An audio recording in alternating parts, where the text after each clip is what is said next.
My wife was travelling on first class night, absolutely raging because it wouldn't bring me more caviar. I'm just joking. Fuck with you. Bring as much as you want, yeah. I'm also joking again, right?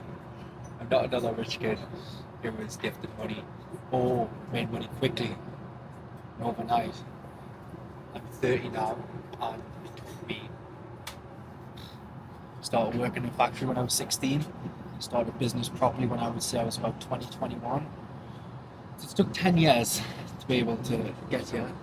And what I wanted to share is the things that helped me to get here and that are actually meaningful and the things I want, because I think it's so easy for people within their 20s, 30s, 40s, 50s, even 60s still be wasting their life chasing things that aren't important and not taking the right actions to get to where they want to get to. So I'm just going to share simply what's worked for me in this journey. And it doesn't matter what type of business you're doing, it doesn't matter if you have a college degree or not, how old you are, because principles are timeless. And it's actually, I prefer learning principles over tactics. Yes, you need tactics to execute well within a business, but it's actually principles that allow you to think well and keep growing. And it does start with how well you think. A lot of people don't like to overthink, and they think that a negative thought is reality, but it's not. If you program your mind to think well, you'll start thinking better. But if you just allow anything to pollute your mind and you allow the thoughts to continue, rather, your mind's a brilliant slave but a terrible master. So you have to navigate and tell your mind what to do and what you want to achieve. So that's number one, right? Without that, everything else, it's just going to be challenging, because you're always going to have the self-doubt, the nitpicking, and every time something goes wrong, your mind's going to say, I told you so, or whatever, and it's going to undermine your confidence and not allow you to take those risks that everyone talks about. And when I left my first job in a factory at 18 years old, I left to go run nightclubs. My parents told me not to. Then when I left nightclubs, I set up my own little business in nightclub. Then when I left nightclubs doing recruitment, they were like, you're doing really well here. And then when I left home to go to London to pursue a career in sales, they told me not to. Then I worked my way up from sales to managing director. And then I left there to set up my business. They told me not to. And it's not because they don't love me, but a lot of your loved ones and parents see it as a risk, not an opportunity. And this is where I think the people who are ultra successful, they see opportunities where others are just focused on the downside. Because let's just say if you take a risk and it goes wrong, you go from thinking you got something to zero. Let's say you take a risk, it's not really a risk, right? You explore an opportunity, that's the better way to explain it. And that thing goes right. That doesn't just go to 1 or 2, it can go to 10x. When I set up my business, my goal was to make 200k in year 1. By the end of that year, I was making 200k per month. Last year I got the business up to about 600k per month, and now last month we just made $5.3 million cash collected. So it just shows it's not linear growth. Once you start to find something that works, it really starts a hockey stick, and business and investment compounds, unlike having a job. And I worked very hard for a lot of years. I used to travel the world, sitting back in economy, right? Nothing wrong with it if that's where you are. And I work a fraction now compared to how I used to work. And the reason is leverage. Every single successful person understands how to leverage themselves and their business to make money and to become more successful. And you've a couple of different routes to do that. So when I was young, I had no money, right? I didn't have money, so I couldn't use money as leverage. I actually don't have many tech skills or anything like that either. And over a long period of time, I recognized, okay, well, I can either input this work and get a salary and might be able to earn some shares and things like that, or I go out on my own and I can do the same thing, but I can get paid from more people for doing it. Which yet again, that creates leverage. And then once you start to repeat that, that creates more leverage, build some systems, more leverage, hire some people, more leverage, and now you start making more money than what you're spending. You then have money, that's then ultimate leverage. And over the last, really since we started our business, our third team member, Blaze, who's now our Chief Technology Officer, he was investing in building our AI 3 years ago, right? And it wasn't super sophisticated then, it was very basic technology, plugging our systems together, integrations, and we continue doing that over 3 years. And like I said, this year we've experienced hockey stick growth, but that was because we've took years to invest, and now we're seeing the fruits of the labor. But if you do not invest in leverage, you are never going to get that. If you never make investments and you always spend your money, if you never set up your own business, if you don't put yourself in a position to create leverage in the first place, you're never going to be able to use leverage to get rich. And that's how people get rich. And for a period of time, I went round and round with myself about desire. Is it bad that I want nice things? Try to practice mindfulness, search for God, all of these things. And I was conflicted, right? Because I saw that it couldn't be peaceful and turn this AC off. Couldn't be peaceful whilst having money. Where actually, what I've recognized from, I would say now, building a lot of free cash flow and in the process of building wealth, that you can have both.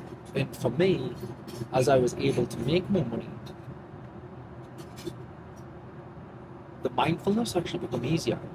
Because you just say, for example, like sitting chilling here in the first class and getting caviar served and your wife happy, right? My wife's pregnant.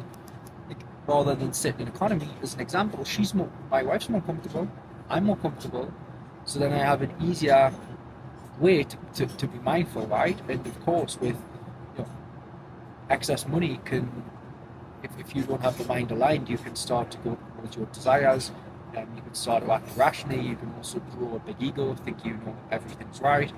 But the other side to that is money gives you the freedom to be able to study more of what you want, to access better networks, to meet better people, to just have overall better experiences. Because if you're someone who can bring value to the marketplace, which the result in bringing value to the marketplace is you have more money than what you started with. So people only pay me for my services because I provide them more value than what they pay, or people would stop paying me, right? That's how business works. And if you look at these phone companies like Apple, right, who billions of dollars a year in profits, it's because they've figured out how to create something that's more valuable for people at scale than what people are willing to pay for it, right?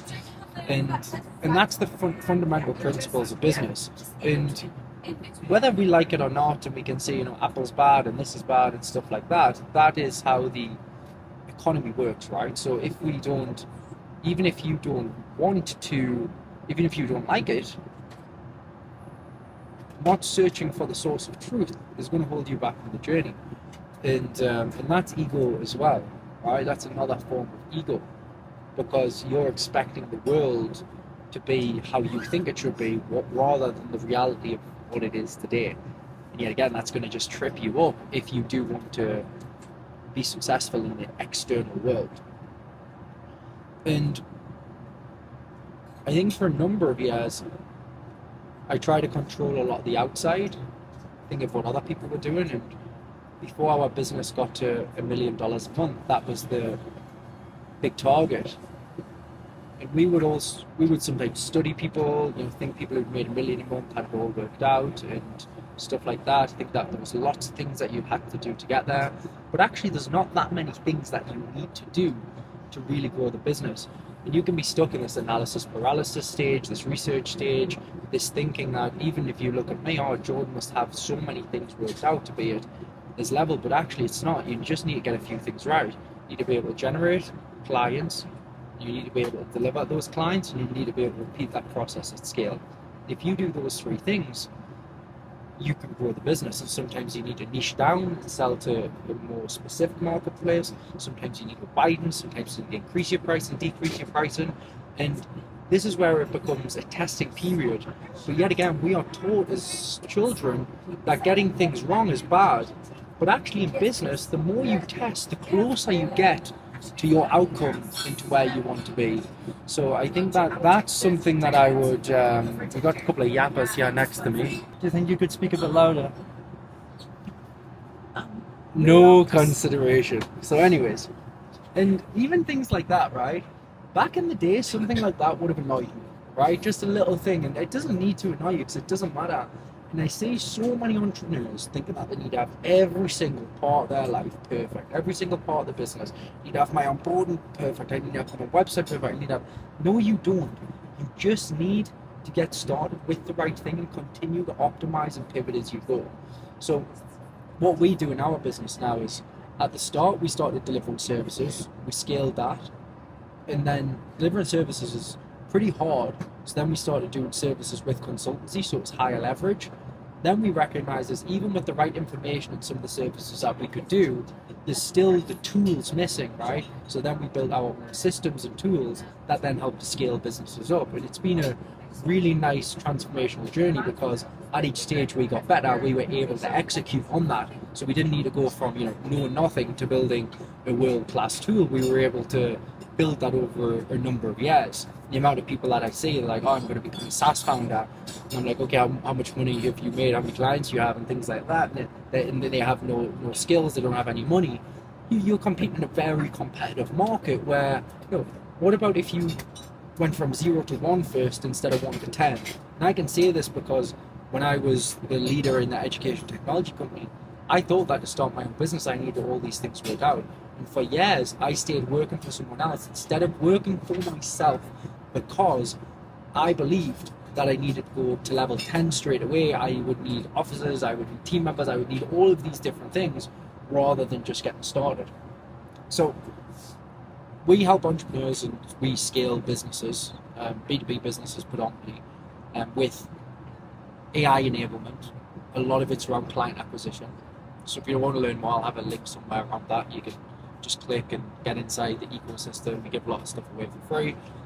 We also look for people who want to work with us to either maybe implement our software or just who want our insights, advice, maybe our tool systems for their own businesses. So there'll be a link somewhere around, right? And a lot of people ask me, okay, about mentors, right? Who's the best mentor, stuff like that. Should I buy this, whatever? And in my business, I spend over $1 million a month just on salaries, right? Probably closer to 2 now. And that seems crazy. I have over 200 team members, and that's a mid-sized business now, right? But you have to invest if you want a big return. So the question is not should I invest, it's what do I need to invest in now that's going to give me my biggest return.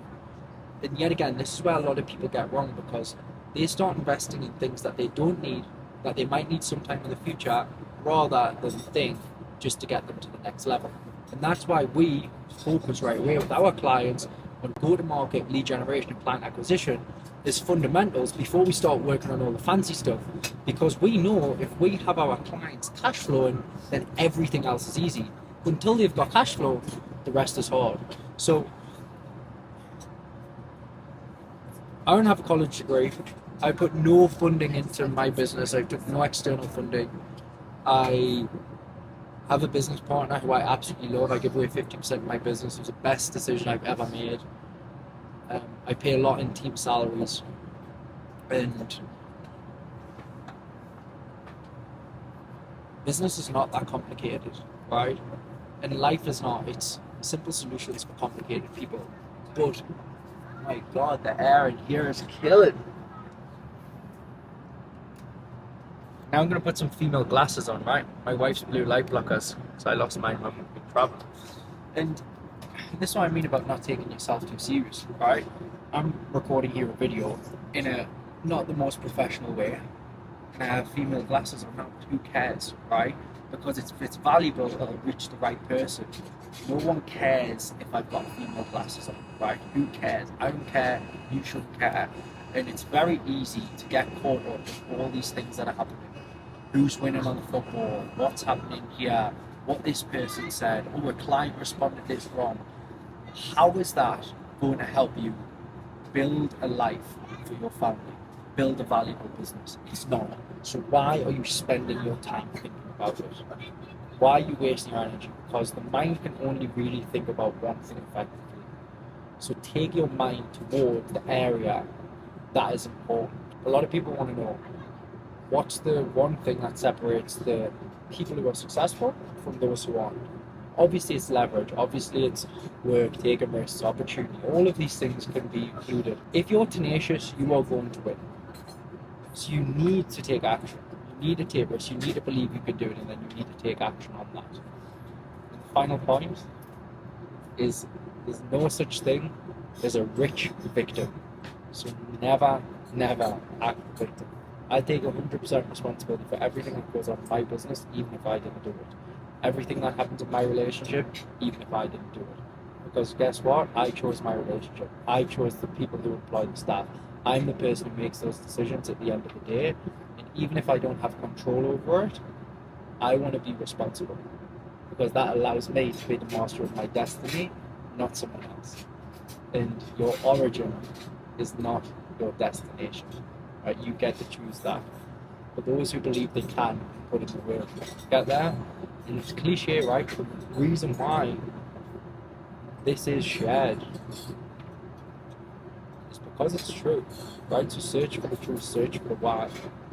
And I had to get honest with myself and our business. Okay, why are we doing this? Okay, well, we want to be successful. But for us to be successful, we need to make sure everyone else gets a huge amount of success, and that makes us successful. And that's how we got success. We optimize, we focus on helping other people get success. By default, we achieve that. So we heavily focus on just our clients' success, making it super easy for them. And guess what? More people want to work with us, more people want to keep working with us, more people want to pay us more to help them even more. And the cycle goes on. So hope you enjoyed this one. Bit of a raw rant, but it was on the mind. The watches, the planes, the traveling around Europe for summer, it's cool, but it's not half as fulfilling as being able to bring your family on holiday and have your grandma staying in the most incredible places and absolutely loving it, and being able to know you can provide for your son and a safe life for your life. Like, that's fundamental, but enjoy the riches along the way as well, because yet again, the journey is the destination. So I hope to see you along the journey. Much love. See you in the next one. Say bye. Hope you finished yapping now. Oh, she's poorly. She's poorly. Say yes.